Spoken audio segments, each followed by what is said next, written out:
Hello friends, मैं doctor Amol Lahoti और आज हम बात करने वाले हैं कि वेन के हेल्थ के हिसाब से कौन से फूड, कौन से फ्रूट्स हमको क्या लेना चाहिए, क्या अवॉइड करना चाहिए। सबसे पहले वेन हेल्थ के एंगल से, उसमें स्पेसिफिकली वेरिकोज वेन के एंगल से है फ्लावनट्स। फ्लावनट्स हमारे खाने के फ्रूट्स के ऐसे घटक है जो कि हमारे वेन्स को, हेल्थ को प्रमोट करते हैं, इन्फ्लेमेशन कम करते हैं, सूजन कम करते हैं और खून का जो बहाव पैरों में रुका रहता है उसको ऊपर आने में हेल्प करते हैं। इसमें हम जो मेडिसिन भी देते हैं ना, उसके अंदर फ्लावनट्स के घटक ही होते हैं। मेडिसिन पे खर्च करने के बदले यदि आप ये सब फ्रूट्स फॉलो करते हो, लेते हो, तो आपको काफ़ी मात्रा में उसका बेनिफिट मिलेगा और आपके वेन्स की लॉन्ग टर्म हेल्थ मेंटेन रहेगी। साथ ही साथ पैरों की वेन्स के अलावा यही फ्लावनट्स आपको डायबिटीज़ में और कार्डियोवास्कुलर हेल्थ में भी बेनिफिट मिलेगी। फ्लावर में सबसे ज़्यादा बेटर क्या है कि berries, blueberries, Raspberry, cherry, blackberries. ये जो बेरीज होती है इसके अंदर एंटीऑक्सीडेंट्स ज़्यादा होते हैं, फाइबर ज़्यादा होते हैं। इससे क्या होता है कि जो हमारे वेन्स में, वेरिकोज वेन में जो ऑक्सीडेटिव डैमेज होता है, वहाँ पे जो इन्फ्लेमेशन होता है वो कम होता है और खून ऊपर आने में हेल्प होता है। इसके अलावा डार्क चॉकलेट जो सबको पसंद ही है, soybean, then green tea, ginger, turmeric, ये जो कुछ फूड आइटम्स है जो हम लोग रूटीनली थोड़े मात्रा में ले सकते हैं, लेकिन हम लोग यदि इनका रूटीन सिंसियरली सेवन करें तो हमारी लॉन्ग टर्म वेन हेल्थ अच्छी रहेगी। फॉर एग्जांपल आप जिंजर लेमन टी ले सकते हैं, आप जिंजर टर्मेरिक टी ले सकते हैं, जिंजर टर्मेरिक ग्रीन टी ले सकते हैं, या फिर जिंजर टर्मेरिक मिल्क भी ले सकते हैं। आप इनको डिफरेंट फॉर्मुलेशन में बोलो, डिफरेंट कॉम्बिनेशन में आप लेते हो तो आपको लॉन्ग टर्म में दिखेगा कि आपके पैरों की वेन्स काफ़ी अच्छी है, उसकी हेल्थ अच्छी है। पहले जो आपको पैर का दर्द था, थकावट थी, हेवीनेस लगता था, वो काफ़ी मात्रा में स्लोली कम होगा।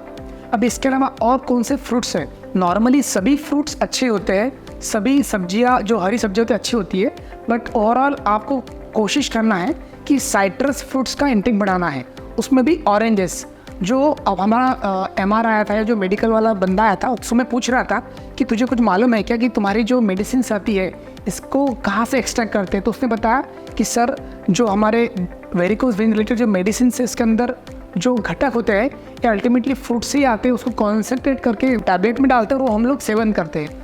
टैबलेट के ऊपर खर्चा करना, उसको कॉन्सेंट्रेटेड मात्रा में लेने के बदले यदि आप फ्रूट्स, उसमें भी साइट्रस फ्रूट जो भी खट्टे फ्रूट्स है, साइट्रस फ्रूट्स में ऑरेंजेस, आंवला, ग्रेप फ्रूट, पोमेग्रेनेट, ये जो आइटम्स है आप लेते हो तो लॉन्ग टर्म में इसके अंदर से जो आपको ओवरऑल फ्लावोनॉइड्स, एंटीऑक्सीडेंट्स, एंटी इन्फ्लेमेटरी या फिर अदर जो विटामिन मिलेंगे, उससे क्या होगा कि आपके वेन्स का हेल्थ बढ़ेगा।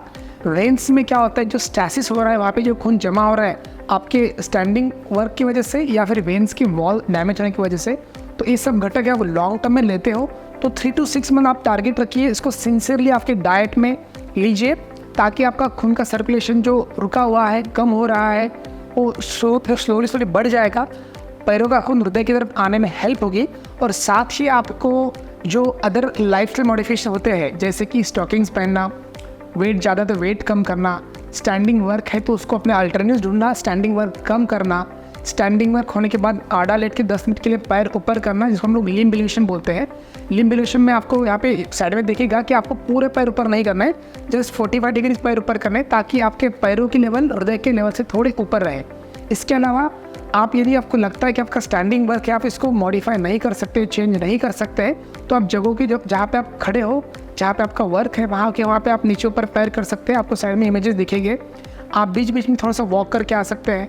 जिनका एक जगह पे सिटिंग वर्क है, एक जगह पे बैठ के काम करना पड़ता है, उनको मैं रिकमेंड करूँगा कि 1 घंटे के ब्रेक के बाद जाके थोड़ा सा चल के आओ, घूम के आओ, 1-2 स्टेयर्स नीचे ऊपर करके आओ। पेशेंट्स मुझे पूछते हैं सर मुझे वेरिकोज वेन है तो मैं स्टेयर्स चल सकता हूँ क्या, ऊपर चढ़ सकता हूँ क्या, मैं वॉकिंग कर सकता हूँ क्या? इनफैक्ट आप कर नहीं सकते, आप इसको आप करना ही चाहिए। वेरिकोज वेन के पेशेंट को सिर्फ एक जगह पे खड़े रहना टालना है, वॉकिंग करना, जॉगिंग करना, स्टेयर्स नीचे ऊपर चढ़ना है। इनफैक्ट वेरिकोज वेन के एंगल से पैरों में दर्द रहा तो भी और भी अच्छा है। हाँ, आपको ऑर्थोपेडिक कोई तकलीफ है, घुटनों का कोई तकलीफ है, तो आपको डॉक्टर बोलेंगे कि आप स्टेयर्स यूज़ नहीं कर सकते, बट आपको सिर्फ वेरिकोज वेन या फिर पैरों का हेवीनेस, थकावट का तकलीफ है, तो आप ये सब एक्टिविटी करोगे तो लॉन्ग टर्म में आप पाओगे कि आपका ओवरऑल डाइट अच्छा हुआ है, आपके अंदर बॉडी में काफ़ी मात्रा में एंटीऑक्सीडेंट फ्लावर्स आए हैं, बिकॉज सब डाइट फॉलो करते हो तो आपका ओवरऑल कार्डियोवैस्कुलर हेल्थ बढ़ेगा। फटिंग जो रहता है, थकावट जो, तो ऑटोमेटिक स्लोली कम हो जाएगी। और बहुत बार पेशेंट्स ना ये सब सुनते बट फॉलो नहीं करते, तो मैं आपको वही रिक्वेस्ट करूँगा कि इन आइटम्स को आप अपना एक चार्ट बना के साइड में लिख के रखिए, और आप मेक श्योर कीजिए कि हफ्ते में कोई तो डिफरेंट कलर के फ्रूट्स जो मैंने यहाँ पे मेंशन किया वो खाने की कोशिश कीजिए, काट के खाइए। फ्रूट्स का जूस बना के पीना मैं बिल्कुल भी रिकमेंड नहीं करूँगा। फ्रूट्स को कम्प्लीटली एज अ फ्रूट खाना है या फिर उसको काट के खाना है, बट जूस बना के नहीं पीना है। जूस हम जब बनाते हैं तो उसके अंदर के फाइबर्स कम हो जाते हैं और उसमें का हमको सिर्फ शुगर का मात्रा ज़्यादा मिलता है, या फिर उसमें का थोड़ा सा जो साइट्रस कंपोनेंट है वो हमको मिलता है, विटामिन मिलते हैं। उसके अंदर का मेनली जो फाइबर कंपोनेंट है या फिर बाकी जो घटक है जो कि एसेंशियल होते हैं वो निकल जाते हैं। तो आपको फ्रूट्स एज अ होल या फिर काट के खाना है। इसके साथ साथ आपको लगता है कि आपको इसके अलावा और भी कोई पैरों के नसों के रिलेटेड कोई डाउट्स है तो आप हमको अपने कमेंट सेक्शन में लिख के भेज सकते हैं। मैं और हमारी टीम आपको जल्द से आंसर करने की कोशिश करेंगे। और मैं आप सभी को और एक बार रिक्वेस्ट करता हूँ कि ये सब बातें सिर्फ सुने ना, उसको डे टू डे लाइफ में फॉलो करने की कोशिश कीजिए, इनकॉर्पोरेट कीजिए, खुद को रिमाइंडर दीजिए, लिख के रखिए, और फिर आप देखिए कि आपके पैरों का हेल्थ, वेन का हेल्थ, ओवरऑल कार्डियोवैस्कुलर हेल्थ बहुत अच्छा होगा, तगड़ा होगा, और आपको जो पहले तकलीफ थी वो निकल जाएगी और आपको मेडिसिन भी लेने का काम नहीं पड़ेगा। Thank you.